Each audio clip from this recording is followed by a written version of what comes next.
Hello friends, welcome back to our YouTube channel Nesting Padasale. So this video we are going to see what is the minimum mark to clear this joint CSIR UGC NET examination under Life Sciences. So this is with respect to clearing your Life Sciences examination under JRF category. So you all know in CSIR examination there are two thing category they will ask you while applying. One is with respect to the assistant professorship. The next one with respect to the JRF.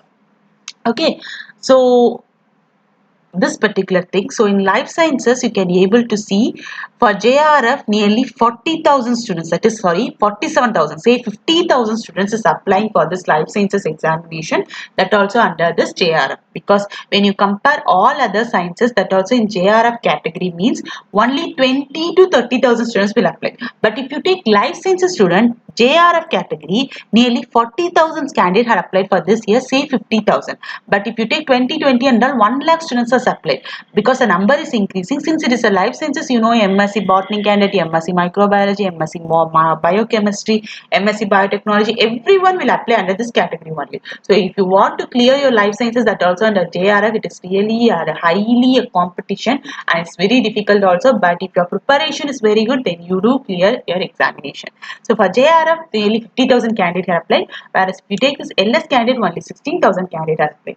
My personal suggestion is that if you are currently pursuing your MSc degree in any life sciences group, or if currently you had completed your MSc program means, please try to attempt the CSIR JRF instead of writing under this lecturership category. Why I'm saying means since there is no age limit for writing a lecturership question. You know, people in 60 years or 70 years will write the CSIR examination under lecturership question. Since we are under 25 to 30 years, we don't have that much experiences and we are also not that much prepared. So it is a really high competition to clear the licenses under lecturership question. Okay, so try to target this JRF question.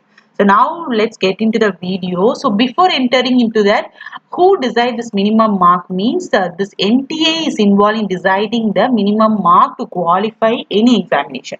So previously it was the CSIR group who is involved in determining or producing the minimum mark. But you know, from June 2019 onwards, this NTA conducted CBT mode of examination. So that's the reason why this minimum mark is being given by NTA.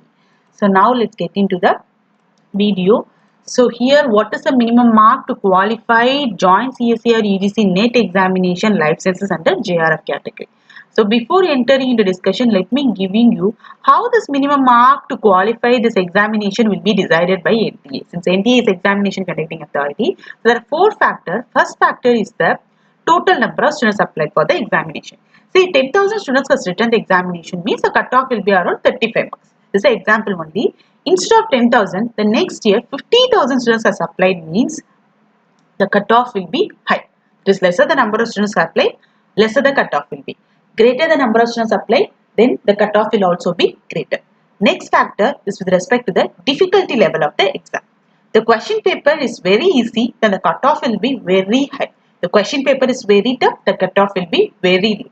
I'll be praying for the question paper to be very tough because the cutoff will be very low, and this is a really hectic task and this is a bad thing for those students who are aiming for topper, and this will be a very good thing because many average studying student will also clear in that particular cutoff. Next thing is the marks scored by the topper. More the topper mark, more the cutoff will be. And next they will analyze the past year cutoff rates, which we are going to currently discuss. So here I had made a last 11 years cutoff for general, EWS, OBC, SC, ST and PWD. Okay. So the EWS category, why I had placed them as a blank means the EWS category was came into force only on this June 2019 examination cycle only. So I had provided you this 3 years cutoff rates. Since the exam is for 200 marks, instead of showing this percentage wise marks, I had converted all the percentage mark into raw marks. That is, out of 200, you should get this mark if you are belonging to general category. Okay, so here I had made you all the kind of things. So June 2021, we did write the examination, and also with respect to 2020 year also there was one exam only we wrote. This is what the raw mark. Okay, I had extracted them, and by analyzing it, I found that the CSIR Life Sciences JRF is showing a higher amount as a minimum mark is cut off. You all know why means the greater number of students applied for. So as I should mention earlier, nearly 1 lakh students, or say minimum there are 50,000 students are applied, which when you take physical sciences, only 30,000 or 20,000 students will apply under this physical sciences, that also the same exam, joint CSIR examination. Since the greater number of students is applied, the competition is higher and the cutoff is also very much higher. So this is an increased mark that I have analyzed. So if what is the minimum mark to qualify this CSIR exam life sciences under, means if you belong to general category, then you should get 110 to 135 marks at the cutoff mark. This is a minimum mark. So if you got out of 200, if you are getting 135 marks, you can be sure about clearing your examination. Okay. And why I'm putting 2 marks means, if the question paper is easy, then you should write your examination 135 marks out of 200 you should get. The exam is very much hard, then you should get this particular mark as a minimum mark. That is the safest mark. That should be your target. If you are a EWS category, then you should get 100 mark, 50% of mark. And again, if you are OBC category, your mark is very much low when compared with general category, so you should get 90 marks out of 200. Okay, so 90 to 110 should be your target. It should be either between 2 or above this particular thing, but not below 90 marks. And if you are a SC, then you should get 70 to 90 marks out of 200 marks to clear the examination in the JRF category. If you are a ST candidate, then you should get 60 to 70 marks. And if you are a person with disability, then 25%, that is for 100 you should get 25 marks, for 200 you should get 50 marks. So this is the minimum mark, friends. So what is an advantages of knowing this minimum mark means? So the exam is for 3 hours. So within 2 hours, or many students will write their examination in 1 hour itself. So after you completed the examination, you need to take a rough paperwork or a scribbling pad that has been provided to you, and you need to put the question number 25. You had given correct means you need to put 4 mark. Question number 26, not attempted. Question number 27, attempted 4 mark. Like that, you should keep on putting it.